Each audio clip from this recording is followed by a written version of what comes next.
All right, hey guys, I'm Holly, and I am the owner of Holly Got Fitness. I had a really good, quick Facebook DM conversation with somebody about one of my recent posts, and that post was about this study that I talked about in the Facebook group about the importance and the benefits of interval walking for middle-aged and older adults. Um, and I'll just go over the the the um, the test that I talked about. There was two tests that I believe that were done in, I think it was the Shinzu University, and can't recall where else. But if you look back on a couple of Facebook posts, you'll see those studies. But the point of the studies was that if there's a benefit if to middle-aged and older adults if they did intermittent intervals, in this case walking, for a certain period of time where they were hitting a higher percentage of the VO2 max, and then they went through a period of recovery, which was a lower VO2 max, and then went back into the higher rate of VO2 max. And I think that study I think mentioned they repeated it 4 times. And I think that the 70% of VO2 max, that level was to be maintained for 3 minutes, I think. So I had some good conversation with somebody on a DM in Facebook, which actually made me think about, I'm going to try to talk about this a little bit more in depth. So, in this conversation, this individual, I know him. He goes to one of the gyms that I'm kind of on a hiatus, not just because of the whole pandemic, but I know the guy fairly decently. And he said, "Hey Holly, I totally forgot this until I saw your Facebook post on today on high intensity walking. And it looks like from this post, yeah, the other post, I'll share the screenshots with you.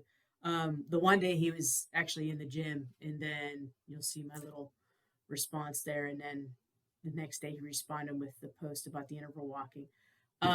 This made me think about, how can I explain this a little bit more to everybody and make it useful for everyone? When we're talking about high intensity intervals, yes, it's a higher heart rate. And in those studies, it was 70% of VO2 max. So my point of this conversation is, and if you go back to the other Facebook post, which I'll try to link to also in the notes here, how do you determine 70% of VO2 max?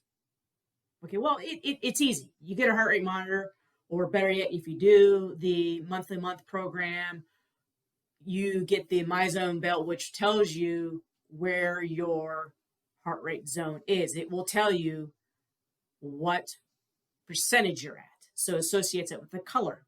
Okay. So let's say you don't have that. Or let's say you are unable to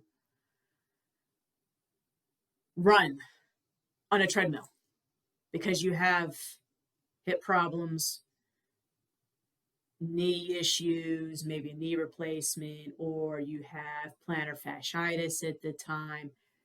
You can't run, or you hate the treadmill, or something like that.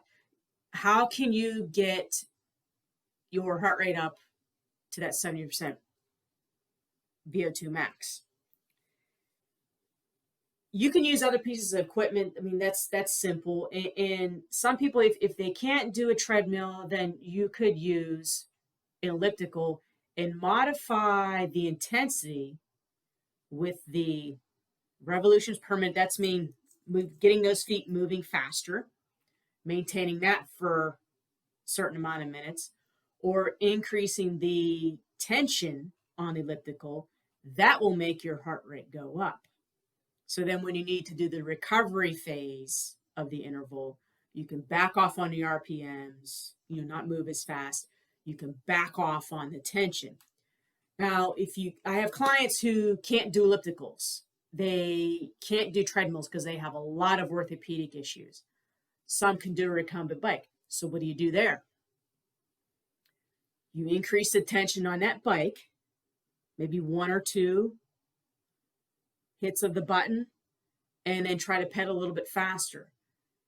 That'll make your heart rate up. But here's the thing, when we're talking about what is 70% of VO2 max, don't get too wrapped up in trying to figure out, I got to have my heart rate at 133. Well, no, go by rate of perceived exertion. That is how hard you are working. So you can interpret that on a scale of 1 to 10.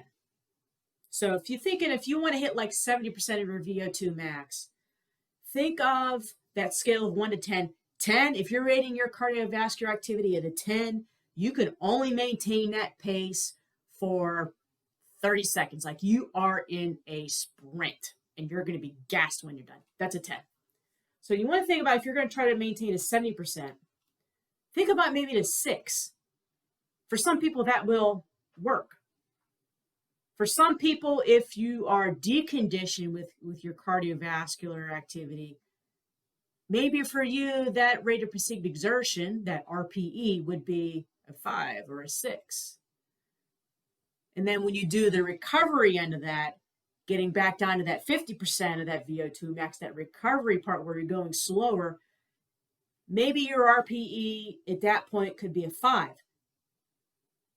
Or for somebody who is hitting the 7 on a 70% of the 70% of the VO2 max on a RPE scale of 7, then they want to go back down to 50% of the VO2 max, they go back down to 5 in RPE. So they're jumping from 7 to 5, doing that 4 times. If somebody who's deconditioned, 7's too much for them, and a 6 is good for them. Then they can hit that 6, that rate of perceived exertion, for 3 minutes, and then do the recovery spot down at 4. So you see what I'm saying is that the key is everybody's heard about interval training, but the main thing that I want to pose, and especially particularly with the type of clientele that I deal with, we have a lot of health risks, a lot of chronic diseases, a lot of chronic issues, a lot of orthopedic issues.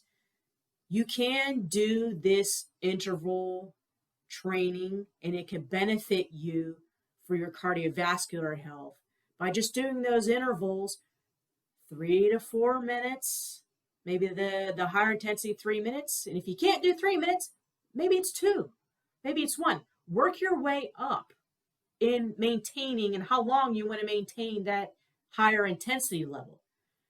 Then go do your recovery. Do that for 3-4 times. Give yourself a little bit of a warm-up period before you start on intervals. You're probably looking at like 20 to 25 minutes of cardio.